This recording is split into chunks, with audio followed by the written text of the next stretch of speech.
এবার নিজস্ব আয়ের উৎস খুঁজতে বিল্ডিং ভাড়া দেবার সিদ্ধান্ত নিল উত্তরবঙ্গ রাষ্ট্রীয় পরিবহন নিগম। কোচবিহার শহরকে পরিচ্ছন্ন রাখতে 100টি ডাস্টবিন বসানো হচ্ছে বিভিন্ন প্রান্তে। শুক্রবার হয় এর সূচনা।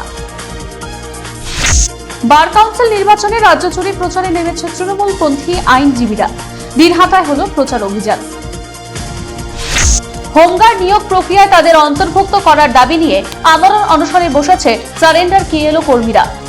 শুক্রবার ছিল তাদের দ্বিতীয় দিনের আন্দোলন। নদী গিলছে গ্রাম, পরিবর্তন হচ্ছে এলাকার ভৌগোলিক অবস্থানের।